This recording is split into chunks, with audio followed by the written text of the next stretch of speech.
Okay, so it looks like the connection is working for most people. What I'm going to do is I'm going to dive in with one of the questions from here because I want to get started. It's time now to get started. I want to dive right in and get started with questions. And while I'm answering a couple of these questions, I want you to start thinking about your own questions. Of course, you can already start typing them in. I'll mention it again. I really, truly believe that asking questions and like forcing yourself to think of questions is really an important part of learning Qigong and Tai Chi in the 21st century. It's what engages you in the art. It forces you to participate and not just sit back and listen. There's no such thing as a stupid question. I don't mind I've been answering similar questions for a dozen years already. So I don't mind answering questions that have already been answered. You don't need to worry about whether it's a beginner question or an advanced question. All of those are fine. Just ask your questions. If I don't know the answer, I'm just going to be honest and tell you I don't know it. Maybe I'll pass it off to my wife in a little bit, or I'll try to refer you out, or I'll just give you something to work with to try to find the answer on your own. But I really encourage you to ask questions because it's such an important part of this process. So that said, let's dive in. So this question comes from Bill, and Bill asks, my girlfriend and I were talking about feeling chi in the hands, especially after doing certain sets. I can feel it as a force like repelling magnets, which she has never felt, but she says she feels a tingling in her arms and hands. It's my understanding that some people feel it one way, others feel it another. But then she said that sometimes she feels that tingling going up the right side of her neck, across her cheek and ear, and to the top of her head. She only feels it on the right side and not on the left. Is this unusual or something to be concerned about? Okay, so it's a good question. Let me answer it. And let me begin by saying that you all will get used to my sense of humor. So Bill, the answer is that unless her brain is oozing out of her right ear, things are probably okay. So I joke about these things to make light of it and to lighten things up a little bit, because people are really unnecessarily scared of making mistakes in Qigong.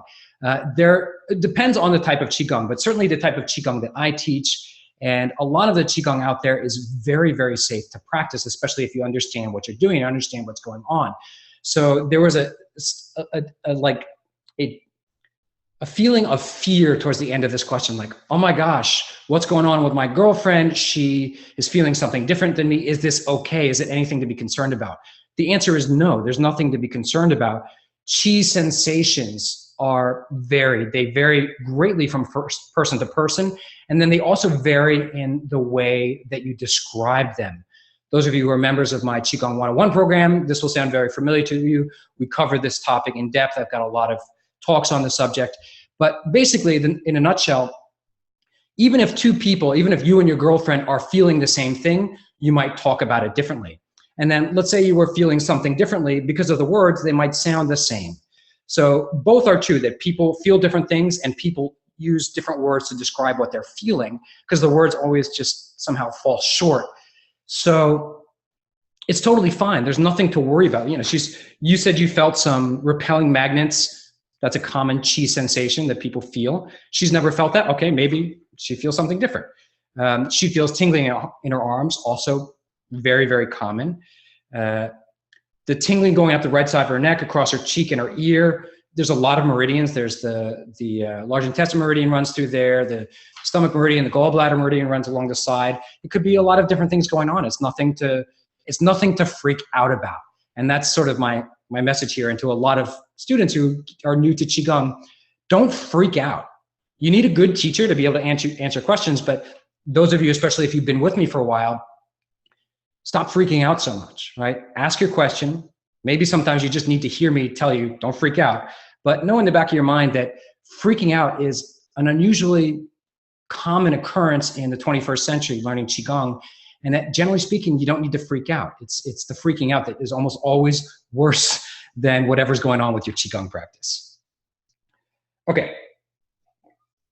So I hope that answers that first question from Bill there. And remember, if you're just joining the webinar, you need to put your questions into the Q&A. There's a Q&A button. Can somebody tell me where, or remind me, because my window is a little bit different than yours. Where is that Q&A button for you guys? And I think it's different if you're on a laptop as opposed to a tablet or a phone. So maybe tell me where you are and what you're using and where that button is so I can, it's top left on a laptop. Okay, so that's helpful information, thank you. Upper left-hand side, okay, good. So that's where the Q&A button is, at least if you're on a laptop, and it's on the lower right on an iPhone. Okay, so that's good to know. Okay, let me check the questions here, and I'm gonna go back and forth between the questions put in here and the questions that I already got from email. Let me also mention that there is an anonymous, somebody already mentioned that, somebody already used it, but you have the option of asking a question anonymously, which I think is actually one of the benefits of doing this, that it allows introverts and people with something that maybe they just don't want to be public, they don't want, you know, they don't want they would prefer, be more comfortable to have their question answered anonymously. So there is that option when you're asking a question through the Q&A box. Okay, let me catch up here. Okay, so this question is from Anne, and I know this question because I know Anne, and she happens to be one of my longtime students and one of my certified instructors. And the question, I'm just gonna read the question. It says, as you know, I'm teaching Qigong at a local fitness center in Alachua County. I'm trying to entice people who are there working out to come try Qigong. I've put up flyers announcing a new Qigong class to enhance their existing workout for strength, fitness, and flexibility. I even call it Warrior Qigong, although so far I haven't introduced any stances, etc. Don't worry about that. To date, I've introduced 30 punches and giant bird spraying swings, as well as 3 loves to earth, and some of my existing students come and love it, but I'm not getting any new people from the membership. So I guess it's 2 questions. What else could I add to the sessions, and do you have any guidance regarding enticing people to come try it? So this answer will be helpful, I think, to anybody who's teaching Qigong or Tai Chi, and I think anybody who's teaching meditation or even yoga might relate to this as well, although yoga less so, because I don't know if you've noticed, but yoga is quite popular. You know, and welcome to the club. It's a really challenging thing to get people interested in Qigong. It's challenging. You know this because you were in my studio for many years. You know that it's a struggle to get people to not only come into the studio, but to stay. And I think part of this is because there's not a larger awareness about Qigong. So unfortunately, my answer is you may have to accept the fact that there may be no magic solution to simply, attracting new students.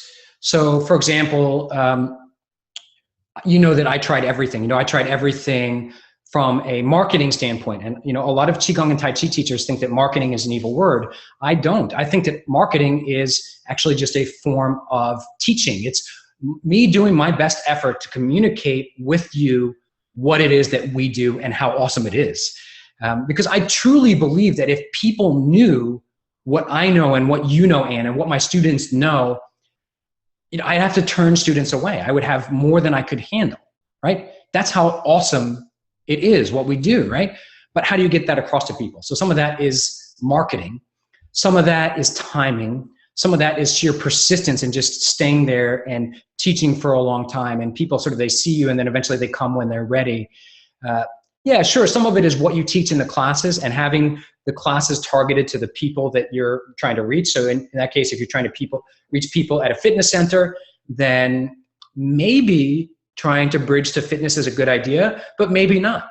Maybe fitness is what they've already got covered. So maybe, for example, you need to teach classes on managing chronic pain, right? So that might be something that their fitness doesn't help them with. Like they do their best with fitness, but they still have chronic pain someplace. And so we can tweak. See, that's the problem with Qigong is it can do so many things. We can go in so many different directions with it. What do we market, right? What do we tell people that we're doing? If we tell people Qigong is good for everything, nobody's going to believe you until they've tried it, right? Once they've tried it and they see that Qigong boosts your own self-healing ability and therefore can do so many different things, then they're more likely to believe it. But for example, now if you're at a fitness center offering Qigong for fitness, maybe they're not interested. They've got that one checked off. Whereas for me, if I'm teaching Qigong for fitness, sometimes it's Qigong for fitness for people who don't like to exercise, right? That's a lot of my classes is people who maybe they're not exercising in a fitness sense as much as they could, and they need to fill that category, and I can tailor Qigong to a point where it would fill that category for them. Does that make sense? So the answer is that you have to find the right mix, and you have to find the right way. It's just communication. Marketing is just communicating, just like teaching is communicating. How do we express to people how awesome Qigong is? And I'll say this to everybody who's on this call, that this is also, I work very hard to try to create community in what I do, and I do rely on you, and I hope you will participate in this, because one of the best ways that we are going to get this whole Qigong thing across to people is by you guys, because no matter how long I've been doing this and how long I've been teaching, no matter how good my answer is, they will listen to you in ways that they will not listen to me, because I'm the teacher, right? And they want to know what is the effect on a student. So I would ask you guys to always participate in, what can you do to sort of further the Qigong and Tai Chi cause? What can you to sort of, put a good word in for people who might be interested in trying it, but need that sort of, they need to hear it from somebody else that, yeah, this is worth trying. So I just saw a chat come in. So Lassane, all the mics are muted for now in this meeting. I wasn't sure how many people, I had well over 100 people sign up. So I wasn't sure if we were going to do audio. In the future, we can do audio and so you could ask your question through audio. But right now, you're going to need to type your questions into the Q&A box. Oh, don't worry about, we can't hear you, listen. I'm not sure how to say your name, Lassane. So please feel free to correct me in the chat box. But nobody can hear you or see you. They can hear and see me, and that's it. And soon my wife too. Okay, Ian, I hope I answered your question.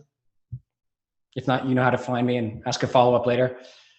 Okay, so Holly asks, what benefits might I expect to experience by coming to a retreat in Costa Rica, and will these benefits continue after returning home? So my wife and I do an annual retreat at our retreat center in Costa Rica. It's absolutely beautiful. It's just an amazing place, and we're always encouraging people to come with us.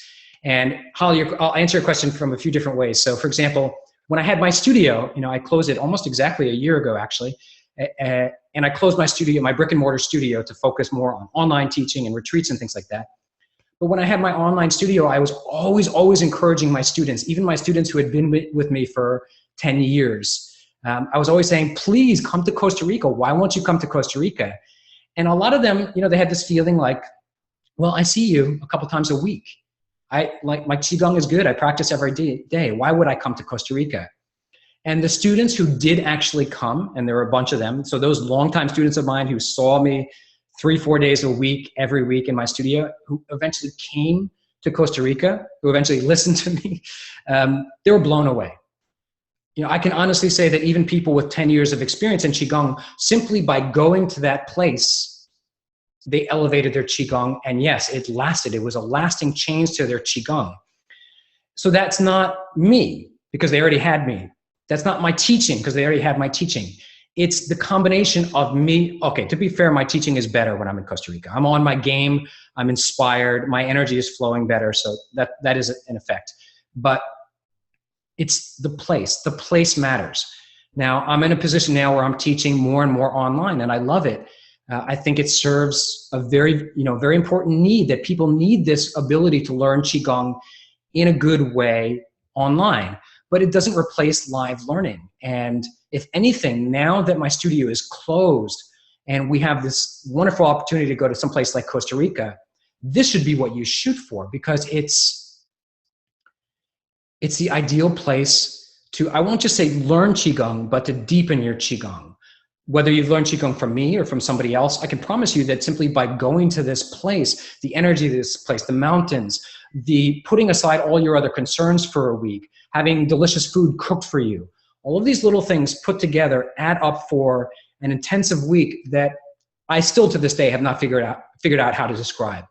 Whatever I do to describe it, pictures, videos, descriptions, web pages, it's not good enough, because everybody who comes still says, wow, this is amazing. This is better than I expected. That is a common reaction that we get from people. This is better than I expected. And then a common reaction afterwards is that it took their Qigong to a whole new level. And it's honestly, Holly, it's a level that you might not be able to reach unless you come to a live event like that. You can reach a good level online. As you notice, we've never met in person. You're learning online from me, but you'll see when you come to a live event that there's something different about learning in person.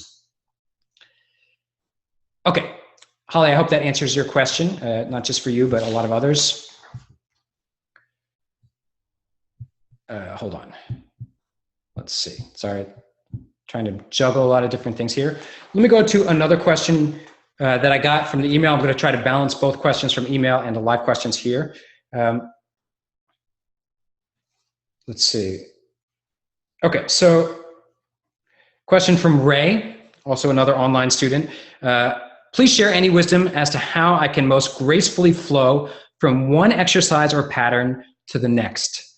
So he actually jokes, short of a week in Costa Rica. So I know he can't come to Costa Rica. So short of a week at Costa Rica, how can I most gracefully flow from one exercise or pattern to the next? So he gives the example of lifting the sky to shooting arrows or merry-go-round. He says he said, I feel very awkward, jerky, and clumsy.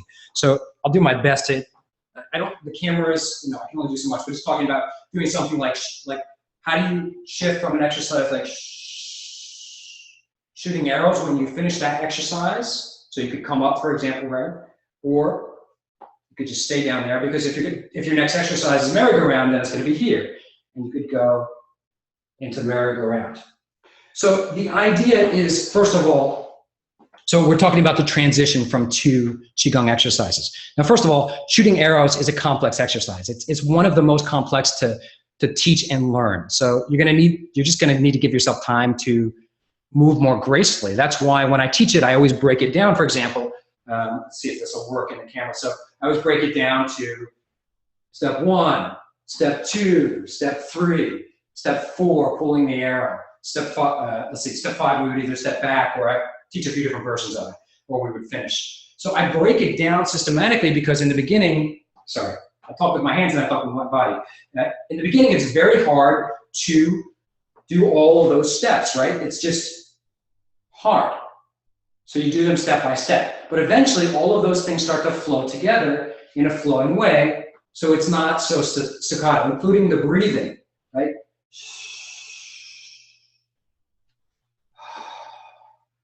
So, I'm trying not to give you the obvious answer that you probably know is coming, but the answer is practice. But it's practice without feeling awkward, jerky, and clumsy is part of the process. It's like I say that I know this because I was a serious classical violinist for a while, for the first half of my life. And, people have this idea that playing the violin, for example, is like you go in your room and you practice and it's music. If there's a lot of music coming out of the practice room, then you're not really practicing, right? It's a misconception. People don't. If you were to walk through Juilliard and listen to musicians practicing, you'd hear them practicing just short segments. They'd be practicing scales and etudes. They'd be doing one little piece over and over at a pace that was so slow you couldn't even recognize it. And that's because it's awkward for all of us in the learning process. And that's a process of practicing and smoothing out the kinks to create that more polished form of whatever it is. So you know me well enough to know that the way I teach, the form isn't super important, so you're free to actually feel awkward, jerky, and clumsy. You just need to get over it. You need to make peace with being awkward until you've practiced it enough to make it smoother and more beautiful and more flowing. Okay, whatever those exercises are. But the transitions are just a matter of, if worst comes to worst, just step up and then wait a moment and then transition to the next exercise. That's it. Okay, so I hope that answers your question, Ray.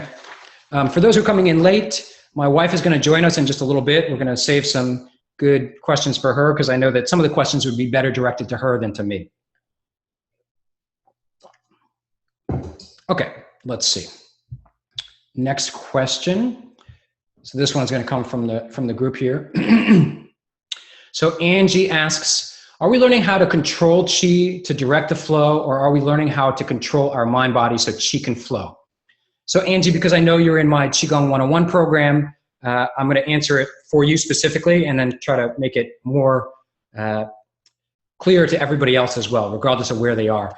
So those are different skills that you mentioned. Controlling the chi and directing the chi, that's a skill. Directing the chi to your hands, or directing the chi to an organ, or directing the chi to an energy point, for example. That's a skill, and it's a subtle skill. Learning how to let the chi flow freely is another skill itself. And that's one that you've already learned. So you also said, are we learning how to control our mind and body? Yes, absolutely. That's entering Zen, that's regulating your breathing, that's, clearing out the monkey mind, that's taming the monkey mind, entering into a meditative state so that not only we can let the chi flow, but we can do any of the other skills. I would say that entering Zen, or controlling the mind, controlling is not a great word, but controlling the mind, fine. Controlling the mind is a prerequisite for all other Qigong skills, right? So we need to, and that's a skill itself, but that's the one that opens the door for getting the chi to circulate, or gathering the chi, or directing the chi, or purifying the chi, or transmitting the chi. These are all different skills that once we have a solid foundation, we can do lots of cool things with the chi. And what I focus on primarily in the Qigong 101 program are the skills that not only do I feel that these 4 skills are the foundation for all other skills, but I happen to think that they're the ones that are most often neglected in the world of Qigong and Tai Chi. Those 4 skills are, discovering the Qi. So that's a little bit about entering Zen, getting into the right frame of mind, learning to relax, and also discovering the Qi is like we've been talking about recently with this feeling the Qi and learning how to sense it. Number 2 is circulating the Qi. How do you get the Qi flowing? How do you let it flow? For example, flowing breeze, swaying willow. How do you get all the Qi flowing in a natural way, in a holistic way, so that your body can heal? Skill number 3 is aligning the Qi. I've been talking about that recently in the program as well, in terms of strength, flexibility, suppleness, and balance. And then skill number 4 is gathering the Qi, which we haven't gotten to yet in the program. That's how to tap into more Qi in your environment, and also from your food and other sources. Okay, so those are other skills that you mentioned, but right now, I think by now you have a clear idea of what we've done already in the program. Okay. Okay, so Anne commented in here. I'll just read it, sort of a follow-up comment. So Anne, again, who asked a question earlier, is one of my certified instructors, longtime student. I'm getting ready to go to my 3rd Costa Rica retreat in less than a year, right? That's 3 in a row for you, I think. She says, I've said it before, it's being treated like royalty in a tropical paradise, and there's Qigong and good food. My practice improves at warp speed there, and I come back on a higher level every time. So thank you for that, Anne. That's what I have so trouble getting across to people. People are always saying, well, why should I come? I already learned Qigong from you online or in the studio, but it's, that maybe that will help some people to take the plunge. Okay, next question. Let's see. Sorry, I'm going to organize my Q&A here a little bit.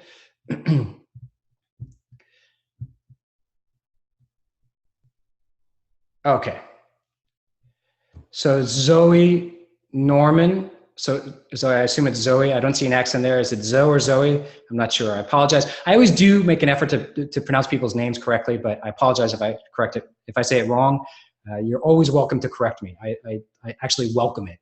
Okay, so Zoe asks, I wonder if your Flowing Zen Online Academy is still available to join. I purchased your online course on anxiety and depression, and you mentioned on there being able to join the online academy, but I can't find any way to join. Is it available in other countries? I'm in the UK. I'd really like to learn more. Alternatively, the Qigong 101 course in the Qi School, will it be open to register for again soon? Many thanks. And hello from England.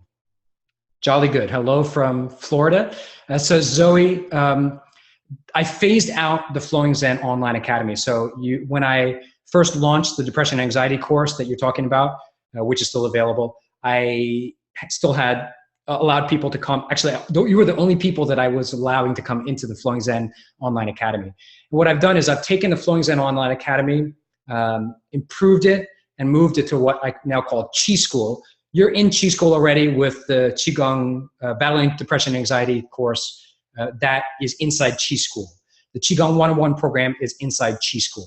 So the Flowing Zen Online Academy, everything that I've learned from it for the past couple of years, I tweaked it, moved things around, shot new videos, changed it, updated it, and that is now the Qigong 101 program. And one aspect of the Qigong 101 program is that I only accept new students. I only open registration. I haven't decided yet whether it'll be once or twice a year. Right now I'm getting ready to launch it again in September. So the short answer for you is please be patient until September, and then, because I'm still, new to the online learning things, and there's a lot of stuff to manage. It's a lot of work, honestly, and I'm doing my best to juggle everything. But we'll open up in September, and then what I may do from then on is open twice a year at predictable times. I don't think I'll ever open more than twice a year, because there's a live component very similar to this, to the program, and I have to be able to manage my students. It's not just all recorded content that gets thrown at you the way some people teach. I don't like to teach that way. And so we're basically, the feeling of the 101 program is that we're all in it doing the course together, because that's actually what's happening. So I can't just leave enrollment open, because then people would be coming in, and it's like, it would be like starting a semester in the middle of starting the course in the middle of the semester. That doesn't work. So probably what I'll end up doing is figuring out, twice a year. I think that would be ideal. Twice a year at predictable times, say like September and March, when registration will open, you'll sign up and we'll all get started again. So there'd be overlap there between the two classes, but I think I can manage those two classes. So unfortunately, I don't have a perfect solution for you yet. The answer is please be patient until September. You'll be hearing more about that soon. And then there'll be a really good option for you to go deeper, which it sounds like you're interested in doing. And honestly, the Qigong 101 program is much, much better than the Flowing Zen Online Academy. And it's exactly what you're looking for, I think. I hope that answers your question, Zoe. Okay, next question. Okay, good. So September is a good time for you. It's a good time for a lot of people. And I do apologize for the wait. So I'm doing my best here. I'm still adjusting to online is a really different, it's a different job. My job is different than it was when I had my studio, and I'm still learning and still adjusting and still doing my best. Okay, another question. We got a lot of live questions, which is good. Usually people are shy, and I want to do as many of those as I can, because I want to reward you guys for coming here live. And it looks like I guess if necessary, I'll have to do another one of these. If there are just too many questions for me to answer, I'll have to do another one of these. So we'll see how it goes. Okay, so from an anonymous viewer, first off, thank you for your AMA. I was wondering if certain combinations of Qigong techniques are synergistic. For example, would practicing the 18 Lohan hands, the 3 Qigong treasures, or Baduan Jing as a set, specifically the Flowing Zen School's version, bring more benefits than just one holistic exercise like lifting the sky, or practicing them separately? I ask because I suffer from many health problems, as an aside, a tendency towards internal dampness and adrenal fatigue, misaligned posture, and weak knees because of long leg syndrome, shoulder injury, etc. So far, I've been doing specific exercises like lifting heels, bend knees, and big windmill arm as best as I can, and it's helped. But are there more efficient combinations for healing? Yeah, okay, good question. And this is obviously somebody who's familiar with my style of teaching. So when they mention things like the 18 Law on Hands, that's a Qigong set. I'm certainly not the only one to teach it, but it sounds like they're doing my version of it, or the version I inherited. Baduan Jin, the 8 pieces of brocade, is a famous Qigong set, but it sounds like they're doing my version. Every teacher has their own version, right? I inherited these, but every teacher has their own version. Don't believe for a second that somebody's doing it exactly the way that their teacher did it 100 years ago. So I think the essence of your answer is what you finished with, which is, are there more efficient combinations for healing? So the most important things from the way I teach are basically the 5-phase routine and things like the 3 golden rules. So for example, first and foremost, the 5-phase routine. Are you entering Zen? Are you doing good exercises correctly with good breathing? Phase 3, are you doing flowing breeze, swaying willow, and you're doing it well? Phase 4, are you doing flowing stillness and consolidating the chi at the end? And phase 5, are you closing with the closing sequence? Then we get into the 3 golden rules, which are basically let go of thoughts, let go of emotions, and enjoy yourself. And what those 3 golden rules get down to are, what is the quality of your 5-phase routine? What is the quality that you're putting into that practice? And that's another reason why I encourage people to do shorter sessions rather than longer sessions, because generally speaking, a 15 or 20-minute session, you can concentrate better and your quality will be higher, right? So how's the quality of your session? And then the next thing that we would ask is, what is the dosage? So how is your dosage? Are you practicing, for example, 600 times per year? So that's twice a day for most days, but you get a bunch of days where you can miss. So 15 minutes in the morning and 15 minutes in the evening, for example. If you're not practicing for 600 sessions, are you doing a higher quality, maybe 30-minute session, for example, in the morning? So what is your dosage there? And do you feel like you're practicing regularly, you're practicing at a high quality, and you're doing the 5-phase routine? Only then, after we've covered those 3 things, am I really interested in the selection of the exercises or the Qigong set, within reason. So for example, if you're doing Iron Shirt Qigong, even if you're doing it as part of the 5-phase routine, well, then maybe it's not the best choice. But I mean, that's not what I'm teaching to most of my students. So I think that the selection of the exercises is really something that you need to intuit. I've changed my tune over the years. I used to really prescribe exercises to students, and I found it was much better when they selected them themselves based on what they felt here rather than what they thought here. So you have to learn enough exercises, which sounds like more than a dozen exercises, and you have to choose the ones that feel right here. Yes, I can tell you that, for example, if you've got some sort of digestive issue, how am I going to do this? You're not going to be able to see the top of it. I'll try to squat down. It's not done in a squat, but if you've got some sort of digestive issue, you're going to, plucking stars is a good choice, but maybe it's not good for you. It's better to pick the exercises that work for you. So for example, if you've got digestive issues, but you've also got a frozen shoulder, well, plucking stars is not going to be a good choice. We might need to choose something else. So, okay, long story short, it's almost always the last thing that we need to choose when we're talking about healing more efficiently. The exercises themselves are almost always the last thing to worry about. You need to worry about the 5-phase routine, the quality of your session, and the dosage first. And then even from there, if I were to insert some other things that might matter more, it'd be things like other aspects of your lifestyle, which is why my wife, and I'm pointing to the door, which is where my wife will come through in a few minutes. My wife and I are such a dynamic duo is because we try to cover all those bases. For example, getting people the other aspects of their life that are not, it's the other pieces of the puzzle, so to speak.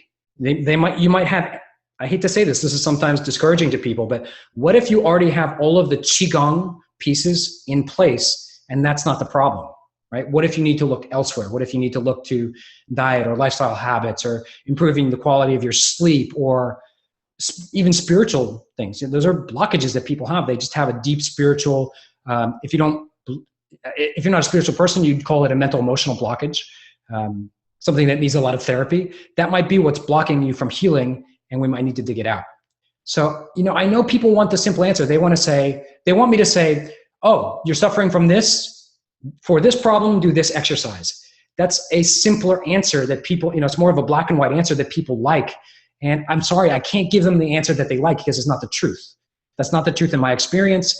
And I don't like BSing, and I don't like just giving you what you think you need. I want to give you what you actually need based on my experience as a teacher and a practitioner. So there's my answer. That was for the anonymous person. Oh, listen, so you ask anonymously by accident. Okay, got it. Thank you for clearing that up. And that will help with follow-up questions as well if we do. And I'm still waiting to hear how to pronounce your name because I'm sure I'm pronouncing it incorrectly. Okay, another anonymous viewer. Hi from Vienna, Austria. Guten Tag. Well, what is it? Guten Abend there? What time is it there? I guess it's in the evening. So, so I would love to join your yearly program. When are you opening doors to Qigong 101? Quick answer: September.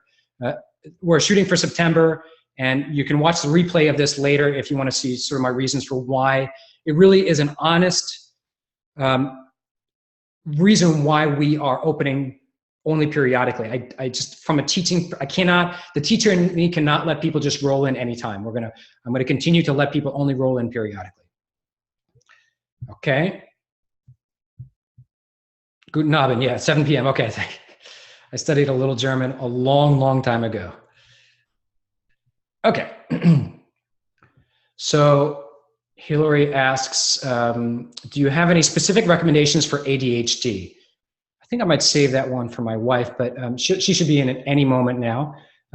So ADHD, especially in your, so here's my side of the answer for your son for ADHD is, I don't know how old he is. You have to get him to fall in love with Qigong, and that's not an easy thing to do. Especially I would teach kids under 10, honestly, kids under 15, I would teach them differently than I would teach adults. Adults can handle things a little bit slower. They understand things in a different way than kids do. So with kids, for example, we need a little bit more action, and I would teach them differently. I really do have a dream one day to have a program for kids, but it's not, I've just been so busy helping adults for the past 10 years that it's hard to do. Sorry, I'm scrolling up at the questions. I don't have a simple answer to you. I think acupuncture is a wonderful solution. I know a lot of people have gotten benefit from chiropractic. You do have to find a good chiropractor or acupuncturist. So the answer is that Qigong can definitely help. The harder question is, can we get your son interested? I will help you to do that as best as I can. You know, really what that means for the way my program is arranged right now is you learning Qigong and then trying to find a way to trick your son. I say trick because sometimes that's what it takes. It's like, you know, that's the Suzuki method of violin teaching, for example. It sort of tricks the kids into getting interested in it by sort of telling them, no, you can't learn it. It's just for mommy. And it works great for 5-year-olds. But if you can get your son interested, then yeah, there's amazing things that we can do. But I know from experience that that's easier said than done. So that's my temporary answer. Let's see when my wife comes in, if we can have time to follow it up with more about ADHD. Okay, sorry, checking off the questions. Come in, honey. So my wife is here now. So she's gonna just dive in. Hi. So this is my beautiful wife, Akemi, Dr. Akemi, and those are our kids in the background. You can hear them going a little bit nuts. They like to talk. They like to talk. Let's see, how do we do this? How's that? Good. And so what we'll do now is we'll open up questions more also from my wife's side. So those of you who don't know Akemi, so we've basically been we've been a dynamic duo for over a decade. So she practices Chinese medicine, acupuncture, herbology. She practices functional medicine, which is a more complicated subject. And of course she practices Qigong, but you know, the two of us together cover different angles of traditional Chinese medicine. And that's sometimes, like I mentioned earlier, the combination that people need for healing. So we have a lot of experience working together. And of course, she also comes to Costa Rica every year. So, you know, a lot of people who've met me in person have also met my wife in person. And we very often work together. So anyway, here's my beautiful wife. And so questions now you can also open up to her. And I'm going to read one question that somebody sent in because I think it'll be good for her.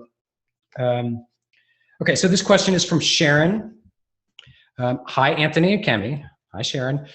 My question is about how to bring my qi back into balance when I realize I'm getting a cold, or how to protect myself against one. I'm surprised to find I have one at the moment as I'm practicing daily and have made massive changes to my nutrition and lifestyle, cutting out most processed food. Good job. And now eating for nutrition and energy, and I'm enjoying every moment of it. In the last 13 weeks, I've shed 14.5 kilograms. That's a lot. That's awesome. I'm drinking water and herbal tea. I'm taking vitamin supplements. I'm moving better and feeling and looking healthier, but I still came down with a cold with the rest of my office. What else could I be doing? Also, whenever I do get sick, it always starts in my throat.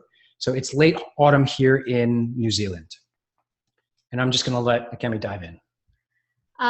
It's actually a great question because sometimes I notice that I have patients that they feel like they're doing everything right. They're doing everything. You know, I'm walking, I'm doing this, I'm getting treatment. Why do I still get sick? And it's a good question. It's a really good question. And I think part of the reason it's complicated. One is the season. Actually, it's fall. So it's associated with the metal element in Chinese medicine, which is your lung and large intestine. It sounds like you've been doing a lot of detoxing, which those organs are responsible for. So it could be that your body's trying to cleanse out something because you finally gave it the energy for it to do so.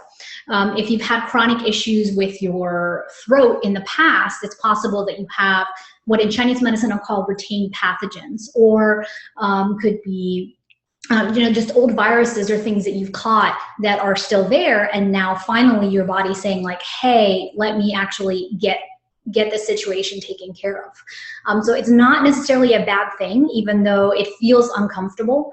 And I would say the one other thing that you could do is to be kind to yourself and not demand so much from your body, because sometimes the body also takes the opportunity to rest. It sounds like you've been very committed. You've been working really hard. You've shed a lot of weight. You're doing all the right things. And sometimes the body's like, can I take a week to just chill for a little bit? So, there might be other things going on. There might be a missing component. And that's part of what I work with a lot of people is just, what are the missing pieces? But it sounds like you're doing a lot of right things, and just, rest and take care of yourself. Yeah. Be gentle. Totally. I mean, from my perspective, like Sharon, because I know you as a student, you're doing great.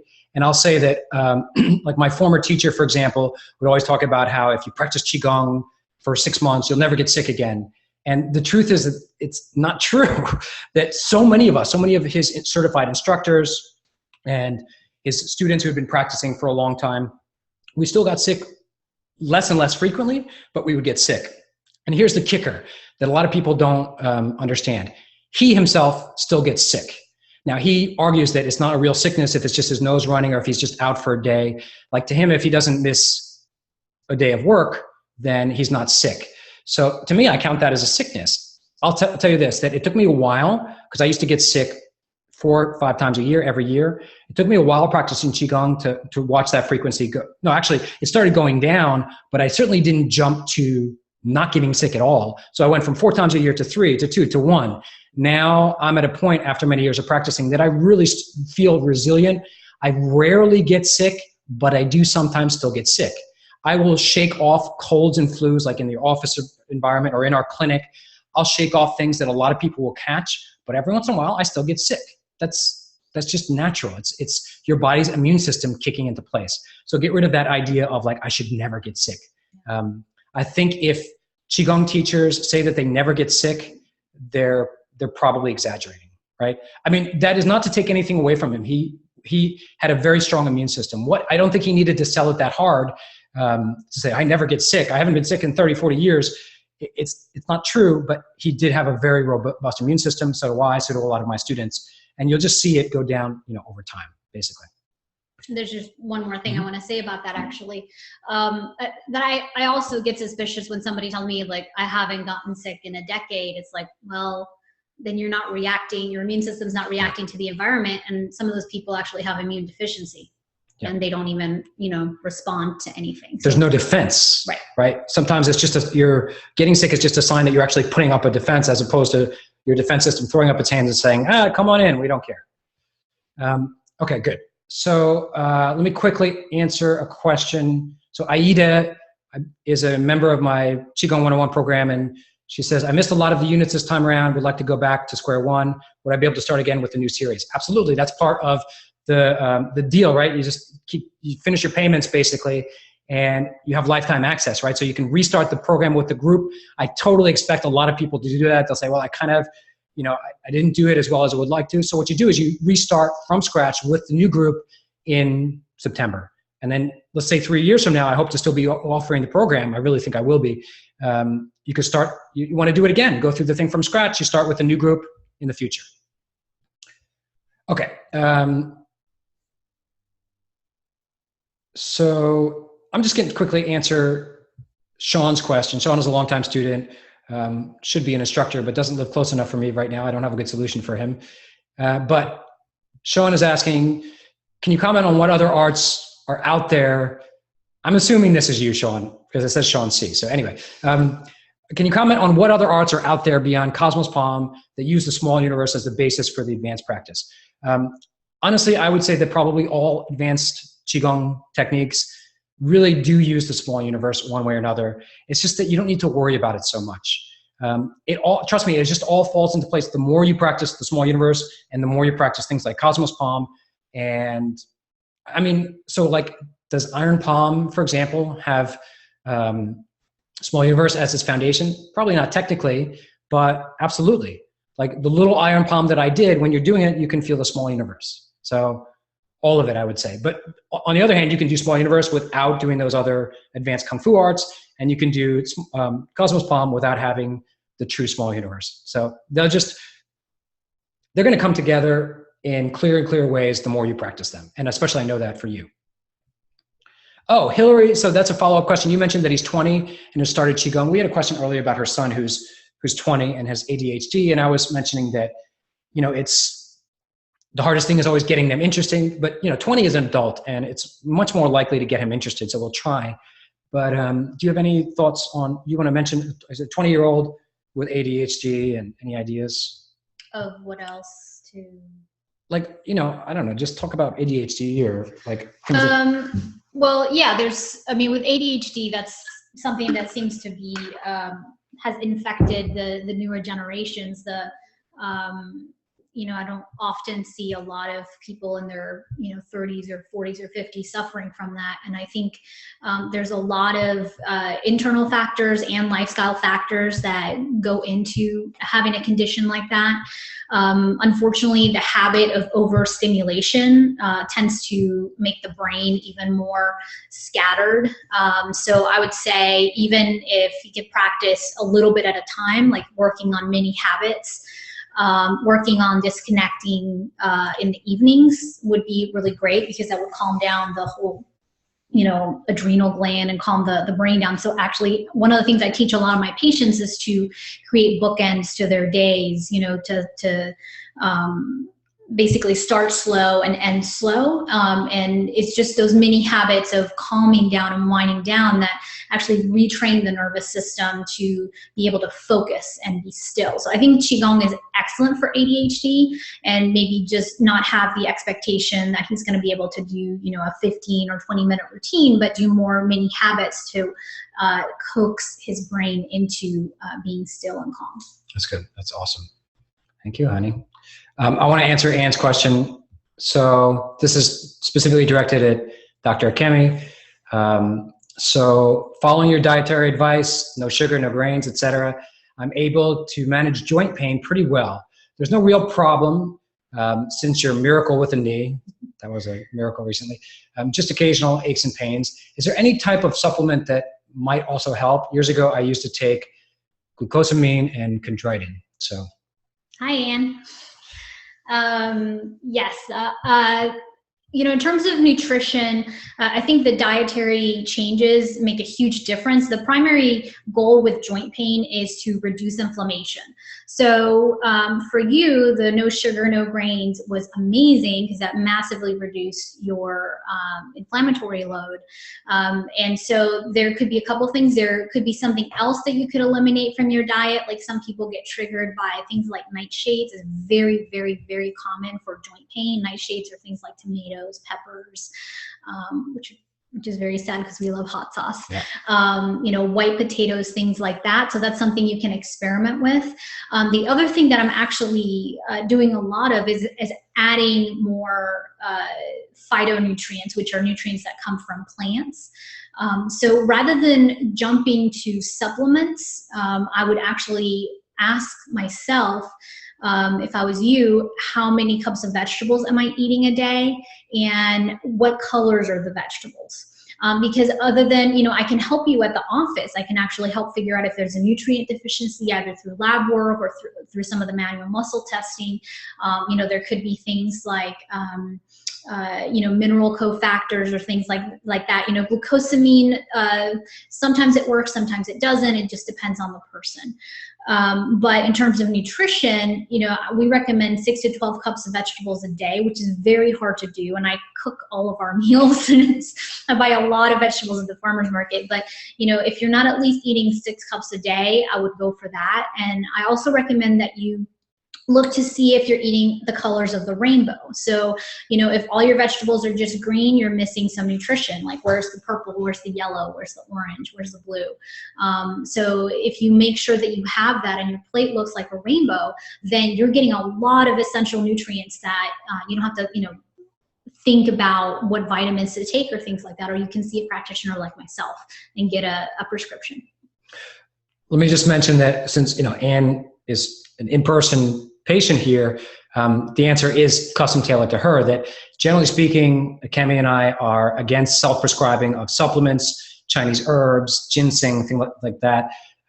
These are powerful healing tools, and you need a practitioner, you need a physician to prescribe you things like that. It's I've blogged about this. Akemi's talked about it many, many times, that you don't just go to the health food store and pick out like glucosamine. That so in this case, she's got Anne has somebody to work with, but I want that to be clear to everybody else, that you don't just okay, eating from the rainbow is safe, but and generally speaking, you want to work with a good physician, right? Whenever you're going to take pills or supplements or anything like that. And get good quality supplements, because there's a lot of evidence out there that, things that you pick up from a grocery store, from a regular vitamin store, hasn't been tested, and what's in the bottle is not what it says on the label. So that's actually why one would want to get something from a practitioner, because a lot of those companies have been tested and they're pure. Yeah. Okay, let's answer this one. This is kind of a joint question here. Angie says, have you two worked together to help someone with Parkinson's? If so, was it helpful? Yeah. Do you want to dive in? Yeah, we've worked a bunch. Actually. There's a lot of reasons why someone might get Parkinson's, and what we do is we treat the individual. So whatever condition shows up at our office, at the clinic, or before at the studio, we would look at the individual and figure out what's going on. Everything that I do is tailored to help the nervous system work better. Over the years, I've actually worked to even more with working on things with light therapy, more tailored with acupuncture, with nutrition, with labs, with brain rehabilitation. And I think we got really good results with, reducing the need for medication. Mobility, flexibility. Exactly. People have gotten really good results. So even back when I was just practicing more classical Chinese medicine, where I was doing more just acupuncture, and it's not just, because acupuncture is amazing. Some of the patients that we had still had wonderful results in terms of less rigidity and all of that. But as my practice has evolved, I have even more tools. Mm-hmm. So, if you want some recommendations, feel free to shoot me an email. And I can, try to help find a practitioner in your area. I can help, one-on-one if I can. And then from the Qigong side, absolutely. There have been a couple studies now, I think one with Qigong and one with Tai Chi, specifically about like Qigong or Tai Chi for Parkinson's. And, it's like a lot of these studies that are coming out on Qigong and Tai Chi, they're very promising, and really there should be a ton more research being done on them. I'm happy that there's more and more research being done.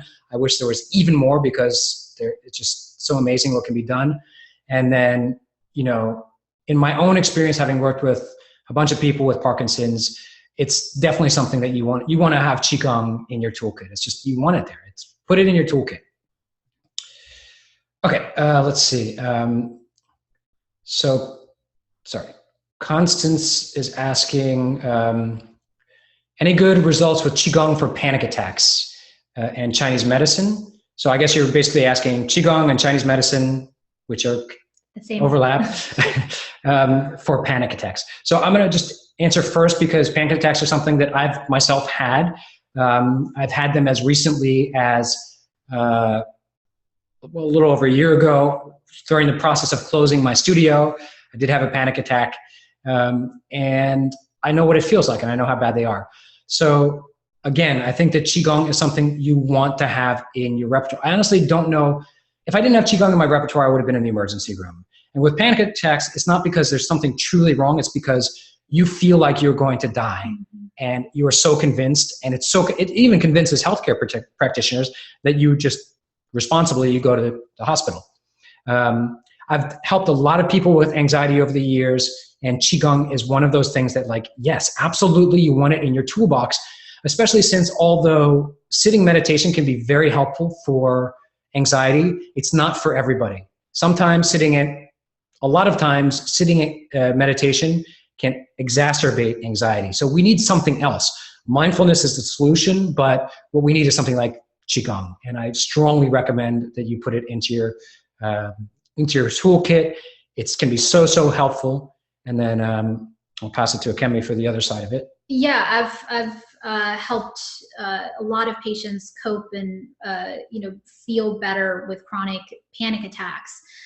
It is debilitating and it's scary, and unfortunately a lot of them have to resort to medication, with very few people like being on medication. And there's a lot that can be done. Chinese medicine is very effective at helping figure out what the root cause of the anxiety is, and is usually there's multiple factors involved. So I would say, yeah, acupuncture is amazing. Usually there's a nutritional component. A lot of times people don't realize how much the digestion and the gut play a role in many of their conditions, like the Parkinson's thing. We didn't say that actually a lot of that comes from problems in the gut flora that affect brain function, both for Parkinson's and something like anxiety. So you need to work with someone who can guide you and help you figure that out. Yeah. Okay, let me just mention that it's, there's more people here and more questions than I expected, which is great. Yeah. But we're coming up on 2 o'clock. I said it would be an hour. So what we're going to do is we're going to go over a little bit, but you're totally free to sneak out. But wait, if you asked a question, if you sent me a question through email, if you sent me a question through email, then I already have it. I probably just didn't get to it. But if you asked a question in the Q&A, I'm going to do my best to get through a bunch more of them. But if I don't answer your question, please send it to me. Those of you who asked it in the Q&A box, please type it up again or copy and paste it and send it to me. And what I'm going to try to do is, I can't promise that my wife will be there, but I'm going to try to do another Q&A like this, maybe within the next week or two. And I'll try to answer them then. And what I'll do is I'll start with your questions there and let other people put their questions in the queue. Okay, so if you ask a question and I don't get to it, I apologize. I'm doing my best to get through all the questions, but it's not always possible. But I would like to make an effort to give you the answers that you deserve. Okay, so Sharon had a follow-up question. She's asking about the raw vegetables, and do you recommend eating more of the vegetables raw or cooked, or does it not matter? This is in relation to eating more vegetables, which was an answer from earlier. I'm going to laugh because my answer is it depends. Always such a very Chinese medicine answer. So I would say there needs to be a balance, and it does depend on the state of your gut. Chinese medicine isn't a huge fan of eating just raw vegetables because it can take a lot of what we call digestive fire or energy for the stomach to heat that up and break it down and go through all of that. So if you're just eating cold, it's not great for you. Especially there's some people who have conditions like irritable bowel, or they just have sensitive guts. If you see any raw food in your stool, you should not be eating raw food. That's usually a pretty good. What do I always say? Acupuncturists love talking about poop. Talk about poop all day. They love it. But I actually, what we do is we do a mix. So usually I do a nice big salad for us, 2 or 3 times a day, depending on how often we're eating. And then there's about half of our plate are cooked vegetables. So I would say ratio is more cooked to raw, but a little bit raw. If you live somewhere where it's cold outside, or you're just in a cold environment inside, I wouldn't just eat raw vegetables. I would do more warm cooked things. Good. Awesome. Let's take this one together since I don't know if you're going to be here next time, but and I think Atena, you asked me this one as well. So hola. I have a question. How can I help my body when one organ is missing? I have no gallbladder and my digestion is not good since it was removed. Do you have any recommendations? And I know in the other question you were mentioning, because I often mention like, Qigong and the gallbladder meridian, and your question was about what happens if like you're missing the gallbladder organ, what happens to the gallbladder meridian?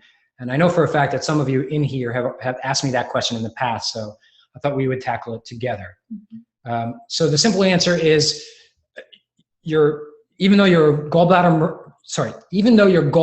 organ was removed, your gallbladder meridian is still there. They did not remove the organ.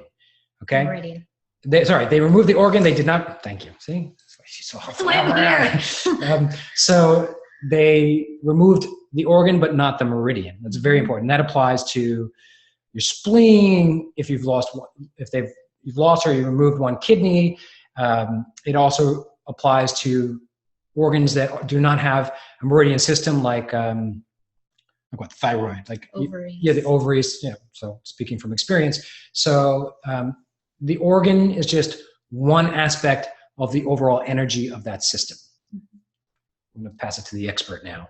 And actually, somewhat ironically, a lot of people whose gallbladders or other organs have been removed continue to have symptoms related to that system. So a lot of gallbladder related symptoms would be, tension in the neck and shoulder, sometimes migraines or pain behind the eye, allergy issues, sometimes shoulder pain, some digestive upset.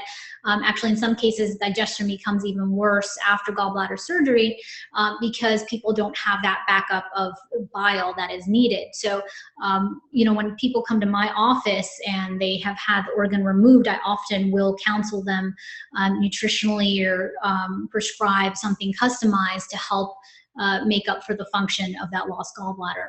A lot of practitioners can help you with that. I've found that Qigong is awesome for making up for that lack because part of the energy of the gallbladder, which is paired with the liver, is to ensure the smooth flow of your energy. So the more you flow, which is all that Qigong specializes in, the better that system can work. And so that's an extra reason to practice Qigong. Yeah, I think that's what's really important for people to understand is that it's a chi problem right now, so there's less chi available. So Akemi can talk more specifically about the kinds of chi or the other aspects of it. But to simplify it, it's a chi problem, right? There's less chi flowing or less chi available. So Qigong would absolutely be one of the tools you should have in your box there, but you might need more, right? This is that answer that people sometimes don't like, that you might need more than Qigong, or you might need to practice Qigong more often than you would think, or you might need to change your diet, or that's the honest answer. I feel like it would be irresponsible of me to say, oh, just practice Qigong and everything's going to be fine. That's not always the case.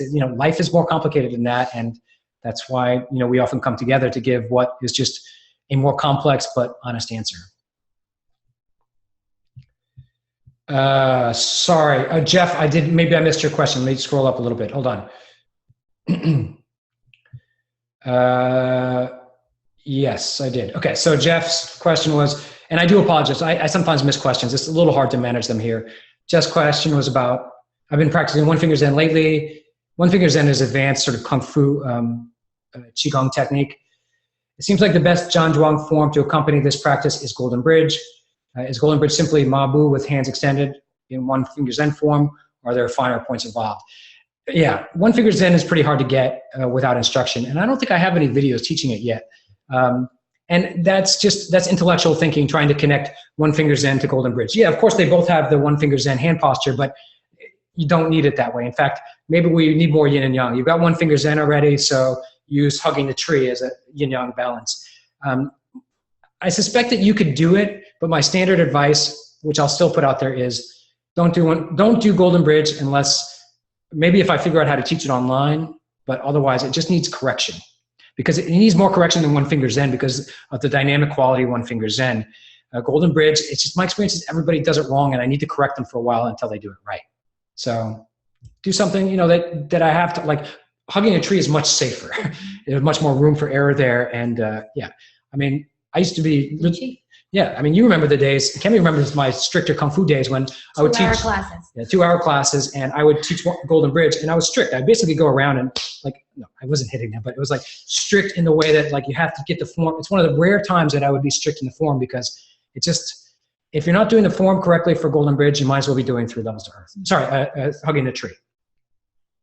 Okay, sorry I missed that question. And I probably, looks like I missed a couple, but we're sort of going over here. So Holly asks, can Akemi elaborate more on the reasons for removing all grains from the diet? You know what? I'm going to make an executive decision here. It's such a long topic. How about we talk about it in Costa Rica, Holly? Because you're going to be eating at least gluten-free there anyway, because the food there is gluten-free. And it would be a great question because we're going to do face-to-face Q&As like this in Costa Rica around the fire. And that would be a great question that we can sort of answer in more detail there. So there is a lot of reasons, though. There are a lot of reasons, and really good reasons. Again, it's a complex answer, though, and it usually we end up talking a lot, or maybe I end up talking a lot, but I'm afraid of the answer dragging out. So let's postpone it for Costa Rica. Let me catch up here. So Cass asked a question again. Let's see. Okay. So here's Cass's question. You mentioned frozen shoulders. I've been diagnosed with a frozen shoulder and an impingement and a bone spur following 2 outstretched arm falls in 9 months. Ouch, yikes. I'm getting great results from morning seated yoga practice, evening seated Qigong practice, a bone marrow cleansing routine from my previous teacher, which good. It's probably different than my bone marrow cleansing, but anyway, I just want to point that out to some people who might be confused. And I'm doing my physio exercises in the middle of the day. Since I first saw a physio in March, I've worked at it daily, making a return of 90% of range in all but 2 movements. That's great. The range I'm still sticking on is sliding the hand arm up the back or reaching back up. And I wonder if there's anything you might recommend adding. So something like this, right? So, sort of movement like that. Right? Sliding the hand arm up the back or reaching back. So maybe also reaching back like that or something like that. Yeah. Okay, so it sounds like you're doing pretty well. So understand, first of all, to frame it, that people suffer from, how long do people, without treatment? Like years, they go. Like 2 years, yeah. People, they just can't raise the arm above this for years. I've seen people like that. Yeah, and they've tried a lot of the Western solutions, and even if they've had some results, it's just, they're not where you are with 90%. 90% sounds great. Awesome. That's awesome. So it sounds like you're on a good path already. So again, from my answer earlier, which it sounds like you heard, and you can watch the replay if you haven't heard it. What if your Qigong, you're doing everything right? Sounds like you're doing a lot, right? But what if you're already doing everything right? You're practicing your Qigong, you're doing physio, you're doing, which is, I think for the Americans, is physical therapy. You're doing some yoga in the morning, sounds great. So what if you're already doing enough and there's nothing that you need to tweak in your Qigong practice? Or if what you need to tweak is to go deeper into your Qigong, or to make sure you're enjoying yourself, or, the dosage. I will mention, I don't know how advanced you are at yoga. I have, and I usually only do this, I don't like to tell people to stop doing something unless I know them in person and I can feel it out face to face or talk on the phone or something. But I definitely have had cases similar to yours where people were doing yoga and I said, I hate to say this, but take off 2 weeks of your yoga. Stop yoga for 2 weeks and replace it with Qigong and see if that changes. Because the truth is, people do injure themselves in yoga, right? We see that. I'm not saying that you are. I don't know you well enough, but it is a possibility that you could be injuring yourself with yoga, and taking a 2-week break to see if that, if taking 2 weeks off of yoga somehow gives you an improvement in your shoulder, well, then there's something that you're doing. It's not yoga that's the problem. You're in some sort of motor pattern, or you're doing something with your yoga practice and it's tweaking it, and you just need a little break from it, and you can replace it with Qigong instead. Do you want to add anything? Yeah, I mean, some of these things could be injuries at the nerve muscle connection that just haven't had a chance to heal or rehabilitate. So, part of what you're talking about with the yoga could be that a particular motion is just inadvertently re-injuring, a myotome, which is a nerve muscle like T1 or T2 or something like that.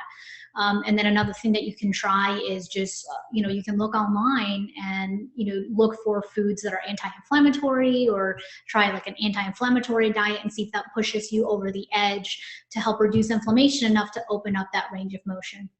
Also, massage can be very helpful. Okay, I think we'll do one or two more, and then we're going to try to wrap it up. And like I said, I'll make the replay available. This is great. I'm so happy I'm thrilled to have more questions than I can handle. That's the way I like it. But to encourage you to keep asking questions, what I'll do is I will do another one of these, and I would ask you, if you've asked a question that I have not answered, please email it to me, anthony@flowingzen.com.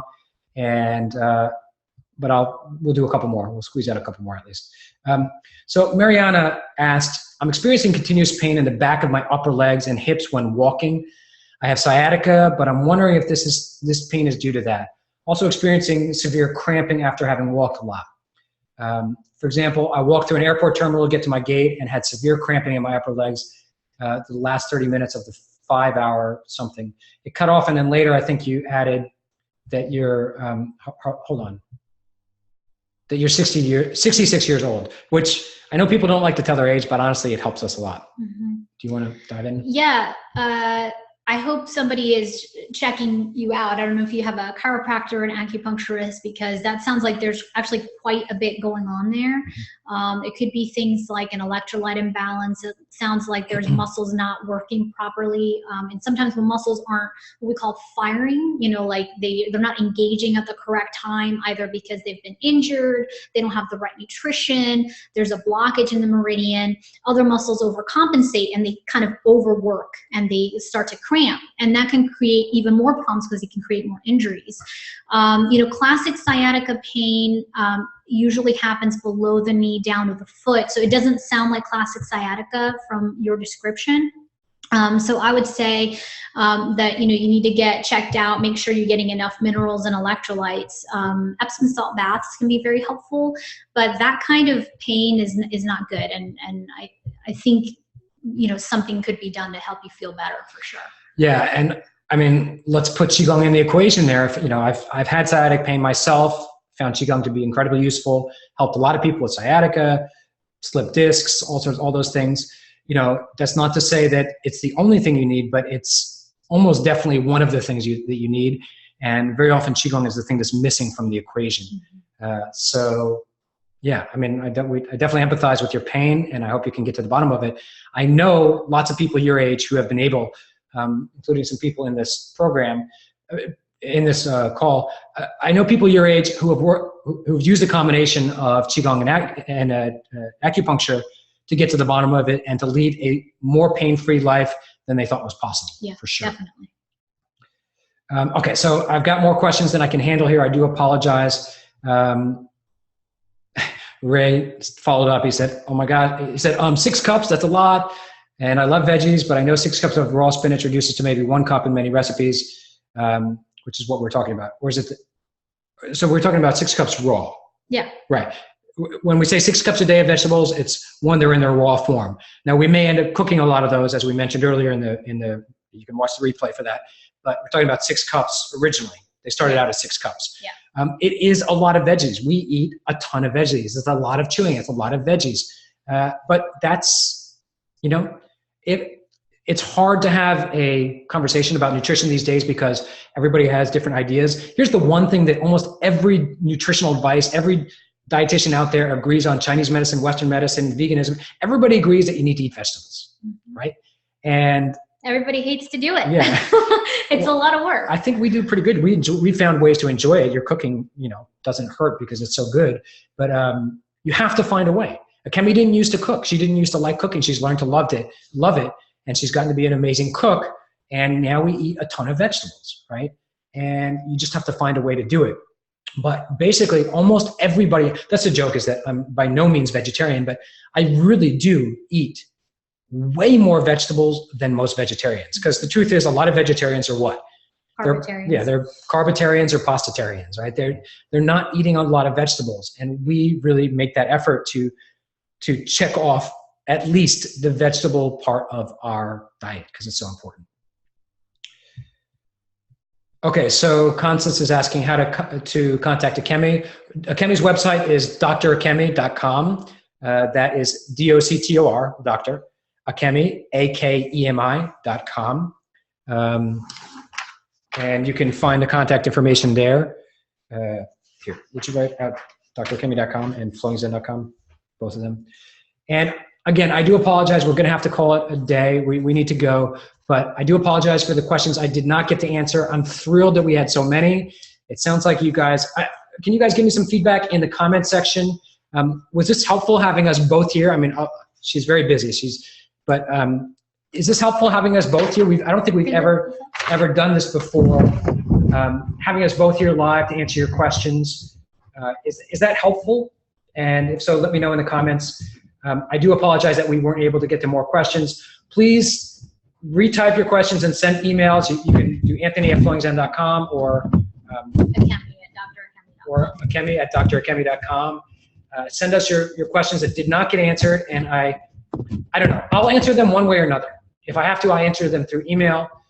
I would like to do another Q&A like this in the near future, and if I can't do either of those, I'll find some way. I don't know, I'll call you or something. But I want you to get the answers that you deserve, and I think it's a really important part of Qigong and Chinese medicine both. Let me just check in the comments here for a second because comments go by fast. Somebody wants to know where the puppies are. The puppies are taking naps. It's their nap time. So you want to go get one? I'll go get one. Okay, she's going to bring one puppy in, just temporarily speaking.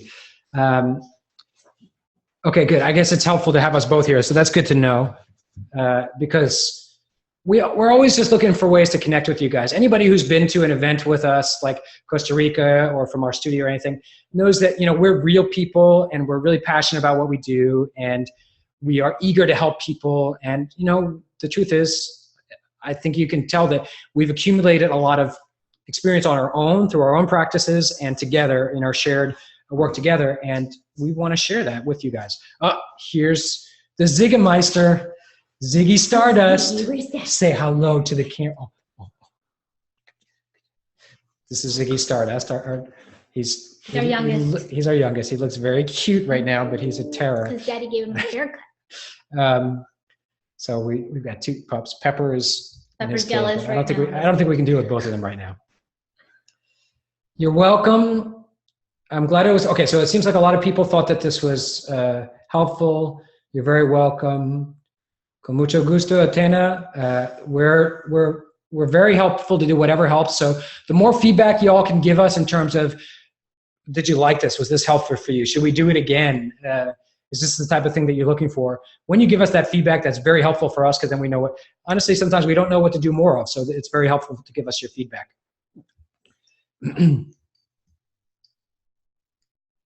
So, okay. We're going to wrap it up. If I did not answer your question, please send it to me. If you already sent it to me through email, I do have it. And I doubt, you can always send it to me again. No problem there. But I probably already have it in the queue. And I will do my best to answer them as soon as possible. And I say y'all all the time, Sean. Y'all is a very useful word. It's what, I grew up, actually, my relatives were using the word. And it confused me growing up in New York. But now that I live in the South, it's super useful to say y'all. So I will say it not just here, but all the time. Okay, looks like we did our best to answer the questions, and everybody is giving us some feedback. Yes, I'm one of you. Okay, Cindy, yes, I did see your question, and I will show it to Akemi. So about the hand illnesses and stuff like that. So, and maybe we can answer those. Actually, I saw it. I saw it. Where is it? Yeah, I don't know where it is. About what? There's about the joints and decoutrents. I saw it up there. Let's just actually, because I don't know if she's going to be here. So Cynthia, we're going to try to find it. I don't know where it is. It's open, I think. Okay, so we're talking about, do you know these? This is what the one you're talking about? Mm-hmm. I have no idea how to say those. I do a lot of Googling. So Cindy was asking about hand diseases or illnesses. Do you have any idea how to say those? So Dupu. The poitrins. Yeah, there's just a lot of different types of tendinitis and arthritis. So again, these are like inflammatory type, and some of them could be classified under autoimmune type conditions. So yes, I've had patients with this kind of, a lot of these issues. It depends on how severe it is. With the most severe cases, I've been able to help people really dial back the progression of the illnesses. And there's a lot of different things, from poultices to dietary changes to particular nutrition. Sometimes there's injuries. I was talking earlier about myotomes, which are the nerve muscle connection. So actually making sure all the muscles in the hand work properly, that there's no injuries to the joint, that, you know, so acupuncture will help. Something that I do called quantum neurology can also be helpful. Food sensitivities are usually an issue. We check all the meridians in the hands, make sure they're flowing properly. So there's a lot that can be done to either slow it down and in some cases reverse it a little bit. It just depends on the individual. But yeah, I know that's a very painful and miserable condition to have. So I hope Qigong, of course, will help. Yeah, getting lots and lots of Qi to the hands. I mean, I think you can guess that. It's not so much the exercise. It's the exercise in the sense that, okay, pushing mountains, if that helps us to get more Qi to the hands, it's going to help. But we have to be covering the other bases with, you know, the 5-phase routine, for example, so that we're not just, Qi to the hands is not enough. We might need Qi to the legs as well. There might be a meridian in the legs that's partially blocked. Mm-hmm. So anyway, it's, you know, yet another complex answer, but. Okay, I hope that's at least a good temporary answer, Cindy, and you can send me a follow-up. So I think we're going to sign off. Thank you, everybody, for participating. I will send you an email soon with the replay so you can watch that. I'll make that available somehow. And send me your questions if I did not get them answered. And thank you so much for joining us. This was fun, right? Yeah, it was awesome. Thank you all for being here. Yeah. I look forward to talking to you all again soon. Yeah, it was good. It was a nice Saturday afternoon. Yeah. So we're going to sign off. You can keep commenting for a minute. I'm going to turn the video off first. There goes the video, and then the audio will go off, and you can, the emails, Lalit, are Anthony@flowingzen.com or Akemi at drakemi.com. Hold on a second. I'm going to type them in. Okay, so I'm going to sign off in a second. Thanks for joining, everybody, and I will see you somewhere out there in the Flowing Zen universe.